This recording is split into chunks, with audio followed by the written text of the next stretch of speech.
We want to take you to Tallahassee, Florida, where Governor Ron DeSantis is speaking to reporters about Milton. There'll be impacts far outside the cone, and these cones can shift. And so there's not an approximation that you can hang your hat on about where this storm is actually going to make landfall. All folks on the west coast of the Florida Peninsula should be prepared for potential major impacts.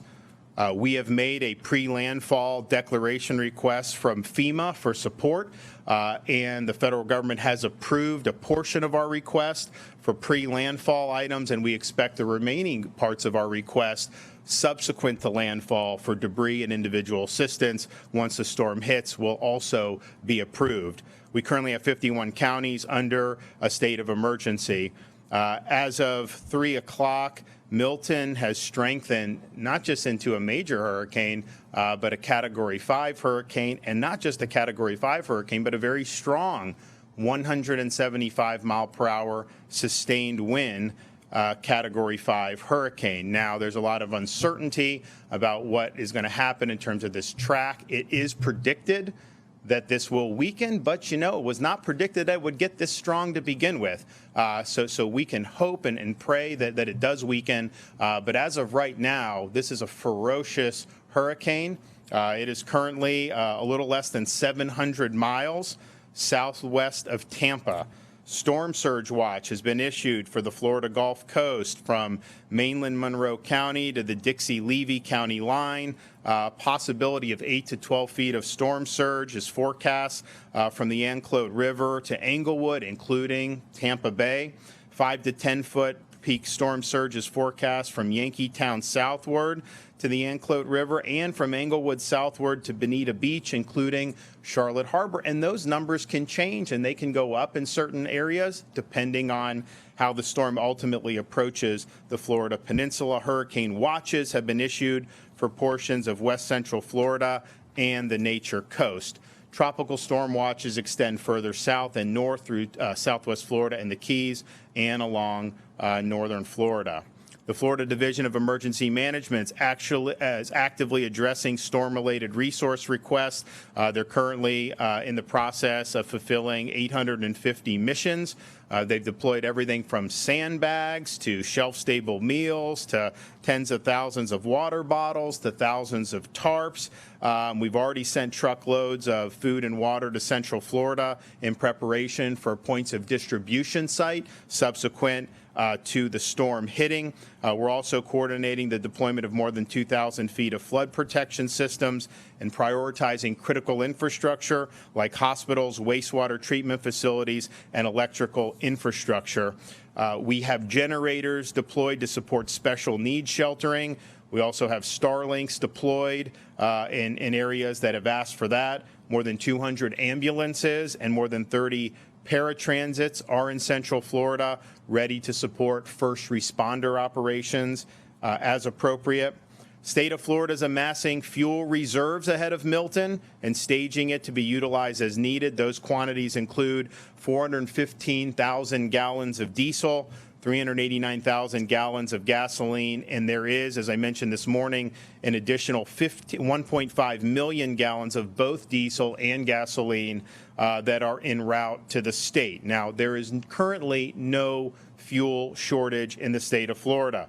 Fuel continues to arrive at Florida ports. However, there are long lines at some gas stations, and because you've had a run on gas, there have been gas stations that have run out of fuel, but they are being resupplied with the fuel. So we're going to continue to ensure that we have fuel coming, but they're still coming with the ports. We have some coming on the ground, so people can go. You may be in a line, but if your gas station runs out, there's going to be more fuel on the way. As I've mentioned, we have ramped up support for county debris removal operations. We're working this mission to supplement their mission 24/7 around the clock, and we're going to continue to do that all the way until it is no longer safe to do so. Please, local officials, these vendors, there's been vendors that they don't necessarily do, and then when there's some sunlight and people see they're not doing, then they start to work really hard. we got to get as much of this taken care of as possible. I know with Kevin and with Jared putting the state assets to supplement, it has made a really significant difference. We want to continue to do that. Those barrier islands like Pinellas, Manatee that are under evacuation orders, people obviously should heed those. But once that deadline passes, we're still going to have the debris removal operations ongoing all the way until we start to hit tropical storm force winds. So that's all the rest of today through the night, all day tomorrow, most likely into the beginning of Wednesday morning. So I appreciate all the effort that's gone into that on the state.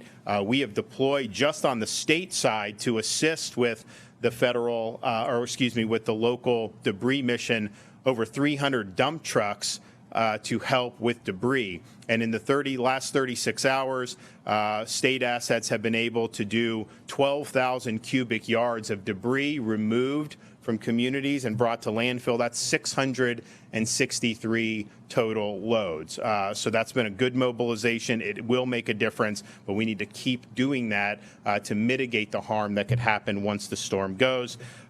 Florida National Guard, State Guard, additional FDOT personnel, and Florida Highway Patrol are all engaged in that debris mission. For the storm, we have 5,000 National Guardsmen that have been mobilized, and we will have, before the storm hits, another 3,000 National Guardsmen that will be on duty. We're also deploying major heavy equipment to assist with debris removal, and of course, National Guard will be a big part of any search and rescue that needs to happen, as well as helping set up our points of distribution.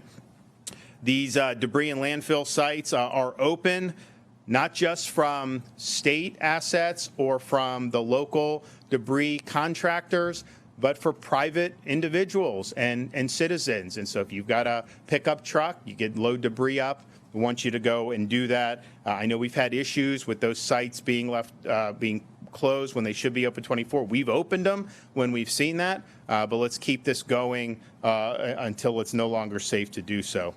We're also coordinating the evacuation of pets from Pinellas, Manatee, and DeSoto counties to Walton County's temporary emergency animal shelter. Obviously, we expect Floridians to take care of their own pets, but you've got some of these pets that are in shelters, and we don't want to see them abandoned in areas that are very, very dangerous. We're also delivering a 2,500-gallon water tanker to Suwannee County Animal Control and coordinating veterinary assistance post-landfall for Hillsborough County. So the linemen that are being pre-staged, as is our practice in Florida, we will have over 30,000 linemen. Many are still en route. Some of them are coming from as far away as California. You still have ongoing major power restoration missions in states like Georgia and North Carolina. That has taken a lot of resources, but all of our companies are committed to utilizing mutual aid, and so you're going to end up having over 30,000, which is a massive number of folks to be staged. And of course, we're anticipating significant power outages, and so it's important that we do that. We have hundreds of state search and rescue personnel embedded in potential impact sites along the West Coast to begin immediate rescue operations as soon as the storm passes. We've established a temporary base camp at Tropicana Field in St. Petersburg to support ongoing operations, not just with the current debris mission, but also post-landfall first responder missions. So you should have a plan, and you should be executing your plan, particularly if you're on the west coast of the Florida Peninsula. These evacuation orders have gone out in many of those places. I know more will be coming in areas that have not yet done that. Now's the time to do it. Storm's not going to hit today. Storm's not going to hit tomorrow. We may start to see some bad weather sometime on Wednesday morning, and then obviously we're anticipating sometime Wednesday evening for the storm to make landfall. So please, you do have time to get out, so please do it. Please execute that plan now at this point if you are in one of those danger zones. Gas, I know a lot of people have been filling up their tanks. You have seen some lines in places. I mentioned the fuel. Massive amounts of fuel are being brought in. but make sure you don't want to get caught on an interstate if you don't have gas in your tank. That's not going to be good, especially when so many people are using that. Some people may not know their evacuation zone. If you want to know your evacuation zone, go to floridadisaster.org/know to determine if you were in an evacuation zone. Obviously, a lot of people in the Suncoast part of Florida just went through Hurricane Helene. We saw a lot of storm surge. So I think most people have a good sense of that. But maybe not everybody knows that. So floridadisaster.org/know. Again, keep your eyes out, keep your ears out for any of these evacuations. I know a lot of the counties have already issued that. I think you're going to continue to see some more evacuations. Already we have Charlotte, Citrus, Hernando, Hillsborough, Lee, Manatee, Pasco, and Pinellas that have issued mandatory evacuations for some of their zones. As I mentioned this morning, tolls in West and Central Florida and Alligator Alley are suspended, and they will continue to be suspended until it's no longer necessary. Florida Department of Transportation is opening roadway shoulders as necessary to facilitate evacuation and ease congestion on I-4 and I-75. So the shoulder is completely open all the way until I guess it's in SR 417 in Central Florida from Tampa on I-4. That shoulder's open. The shoulder started to be open from the north on 75, I-10 working south. It should be completely open within the next hour. And so those are two roads that can typically have traffic anyways. Right now, the usage on I-75 is about 90% more than what would typically be happening right now.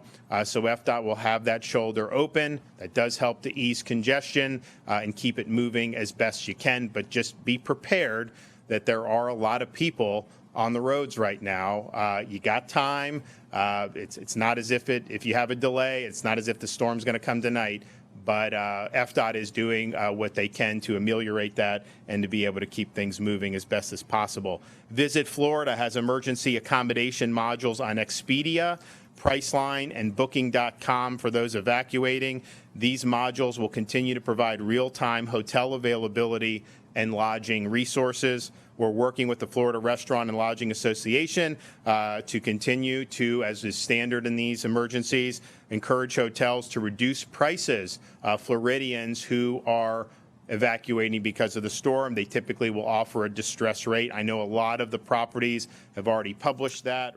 We have been listening to Florida Governor Ron DeSantis talk to reporters ahead of Hurricane Milton's landfall expected Wednesday evening. The governor says Florida residents on the entire Gulf Coast of the state should be ready in case the hurricane does not make landfall where it is expected in the Tampa region. He says there's a possibility of 8 to 12 feet of storm surge in some areas. The governor says truckloads of supplies have already been sent to regions expected to be hit.